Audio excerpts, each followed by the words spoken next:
You are such an eyesore. Thud.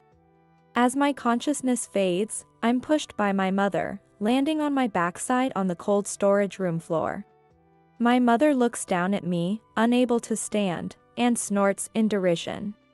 It's a child's duty to honor their parents, right? Stay put in this cold storage. Oh, don't worry. I'll let you out after Robert's funeral. Today is the funeral of my beloved father. I had decided to attend no matter what. I never imagined it would come to this. Even if I scream, the towel stuffed in my mouth makes it pointless. Sweating profusely, I desperately move my bound hands and feet, but I can only wriggle like a worm. Seeing me struggle seems to amuse my mother, who approaches me, laughing out loud. She crouches down in front of me and shakes a familiar-looking supplement bottle. You're such a fool, aren't you? You drank it without even noticing I swapped the contents. I can't believe anyone would do something like this. Moof. My mother's finger pokes my forehead. Her flashy nails are completely inappropriate for a funeral. Even as I glare at her in anger, she doesn't seem to care at all. I'm going to say I was the one taking care of Robert. I can't have you saying anything weird. This way, I'll get all the relatives' trust and the inheritance.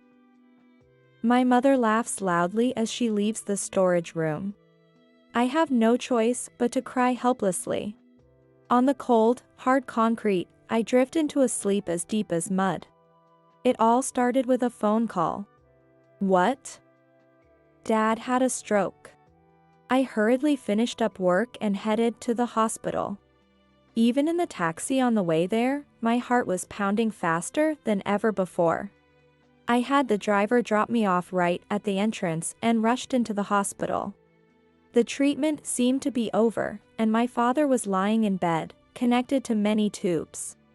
Although he survived, he was left with disabilities. He could manage basic conversations, but communication was difficult. He also couldn't do much on his own anymore. So, I started going back and forth between my house and my parents' home to take care of him. Fortunately, the house had been made wheelchair accessible for my late grandmother, so it was convenient for caregiving. I had also been divorced for a few years and was living alone. My job was remote, so compared to others, caregiving was a bit easier for me. Balancing work and caregiving wasn't easy, but I could manage for the sake of my beloved father. However, there was one problem. Nancy, I'm going out, so take care of things. What? Wait. Where are you going? Doesn't matter where. See ya. My mother left the house, reeking of perfume. The problem was my mother. She loved flashy things and had been promiscuous with men since she was young. Apparently, my father got caught up with her too. Their relationship was always strained, but they got married because she got pregnant with me. When my father told me this, it troubled me, but he showered me with enough love to make up for it. However, my mother was different. Maybe she felt that marriage restricted her freedom and fun, or she simply didn't like that I wasn't like her. She hardly took care of me at all. It's fair to say she abandoned her responsibilities as a mother. I didn't like her either, so I wasn't particularly hurt by it. When I got divorced, my father finally decided to divorce her too. Seeing the end of his life approaching, he decided to spend his remaining time for himself. I agreed with that, and I had plenty of evidence of my mother's infidelity, so it was just a matter of finalizing things with the lawyer. But in the midst of it, my father collapsed. I sighed as I looked at my father's sleeping face. I thought I'd finally be free of her. How could she leave my father in this condition and go somewhere? She's out of her mind. Thinking that, I adjusted the blanket over my father's body. A few months later, my father passed away. I looked at his small body lying on the bed. There were so many things to do for the funeral, but I couldn't move. The quiet was shattered by my mother's booze-roughened voice. Hey, what about the inheritance? What are you talking about? It's important, isn't it? So, how much do I get? If we weren't in front of my father, I would have slapped her. Suppressing the anger surging through me, I turned to my mother. We'll discuss it properly after the funeral. I'm going to call Michelle. Oh, that workaholic woman is coming too. You deal with her, it's a pain. Ignoring my mother's rude remark, I called Michelle on my smartphone. Michelle is my father's sister, now working overseas. My father's and Michelle's father, my grandfather, passed away early. My grandmother worked herself to the bone every day in his place. So Michelle took care of my father most of the time. Michelle was an excellent student, but after graduating high school, she went to work immediately to earn money for my father's education. Nancy, it's been a while. Is something wrong? As always, Michelle greeted me cheerfully, and I told her about my father's death. They were really close siblings, and even over the phone, I could feel her disappointment. Got it. I'll be there by tomorrow morning. I'll pick you up at the airport. Don't worry. I'll have my daughter's husband pick me up. You need to rest, Nancy. But You're the one who'll be leading the funeral, right? If you don't rest when you can, you'll collapse next. Michelle's words made me realize. Indeed, I couldn't let my mother lead the funeral. And if I collapsed now, who would see my father off? I thanked Michelle and hung up, then went back to my mother. She was watching TV, bored, fiddling with her hair. I'll be leading the funeral. What? That's all. I'm taking a shower first since I've got to get up early tomorrow. Without waiting for my mother's response, I left the room. I quickly took a shower and, while reviewing the plans for tomorrow, eating a microwavable meal I had stored. In the kitchen, there were dishes prepared for my father and recipes for his special diet. Thinking I wouldn't need these anymore made my chest tighten. But I reminded myself I didn't have time to be sentimental and hurriedly finished my meal. Knowing this alone wouldn't give me balanced nutrition, I took some vitamin supplements from the kitchen and went to sleep. Og. When I woke up, there was a kerosene container in front of me. Why is something like this in the bedroom? I tried to get up but found I couldn't move. I wanted to call out, but something like a towel was stuffed in my mouth, preventing me from making any sound. As I moved my eyes, trying to understand my situation, I heard footsteps in the distance. I tensed up, listening to the sound, and the door suddenly opened. Oh dear, you're already awake. It's cold in the storage room, isn't it? Hearing those words, I finally realized I was in the storage room. My mother, wearing a brand new black dress, walked toward me with her heels clicking. You are such an eyesore. It's a child's duty to honor their parents, right? Stay put in this cold storage. Oh, don't worry. I'll let you out after Robert's funeral. She looked down at me, seemingly amused. Even if I screamed, the towel in my mouth made it pointless. Sweating all over, I desperately tried to move my bound hands and feet, but could only wriggle like a worm. Seeing my struggle seemed to amuse her even more as she laughed and approached me. She crouched down and shook a familiar-looking vitamin supplement bottle in front of me. It was the supplement I regularly took. You're such a fool, aren't you? You drank it without even noticing I swapped the contents. Her unbelievable words made my blood run cold. I can't believe anyone would do something like this.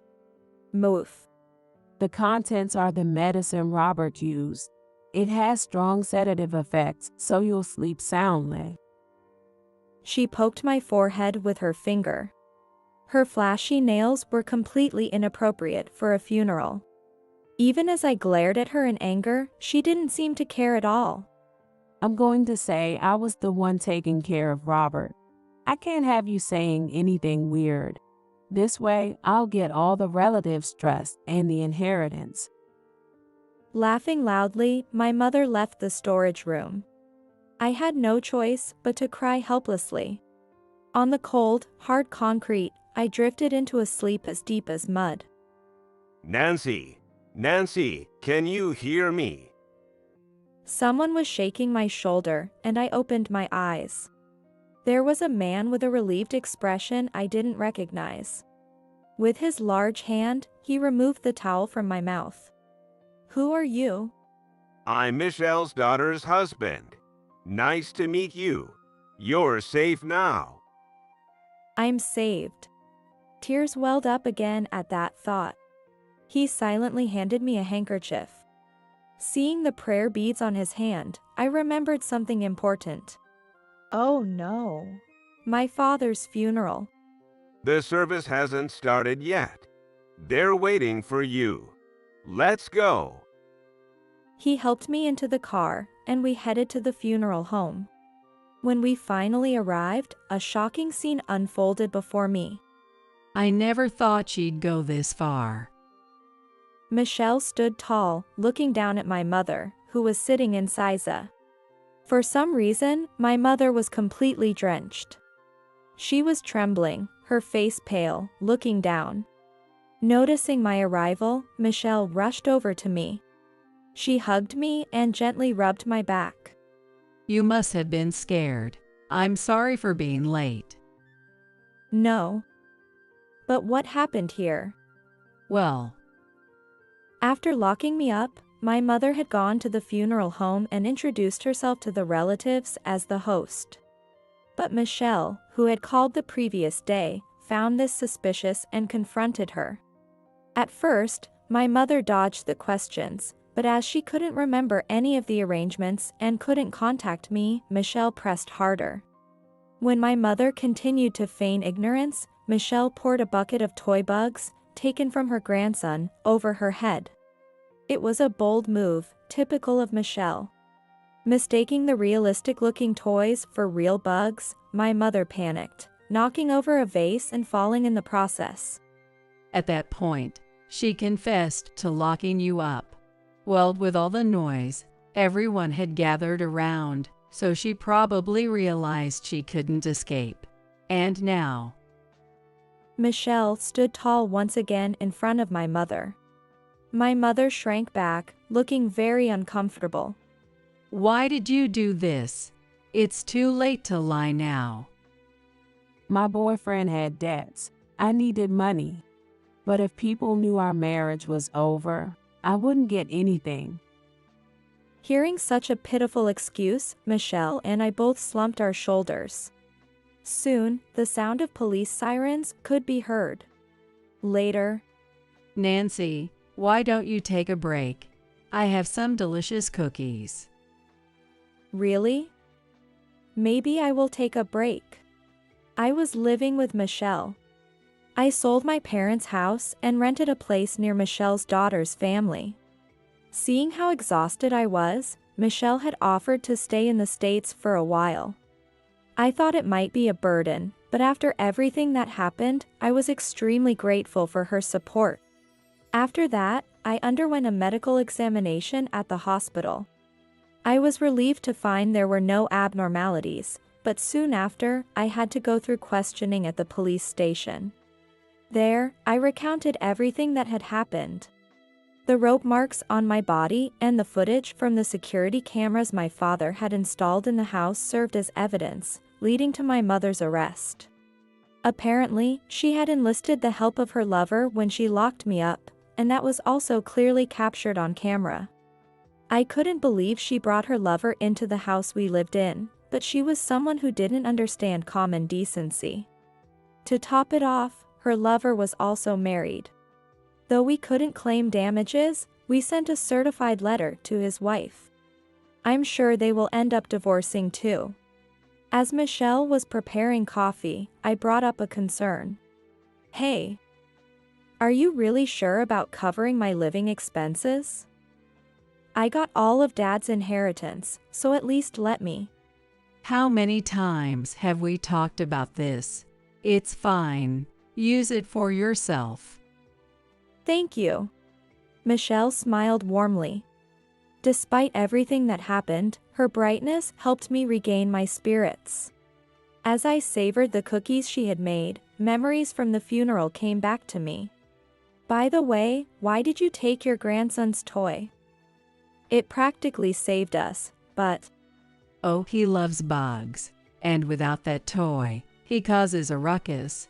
But he was chasing other kids around with it, so I had to take it away. That's so like you, Michelle. Your grandson must be no match for you. Exactly. I plan to stay healthy until he becomes an adult. How old is he now? He's 4, but he'll turn 5 next month. Then I need to get him a birthday present. Our little hero who unexpectedly saved us. As I sipped the coffee Michelle had made, I thought about getting him a thick insect encyclopedia.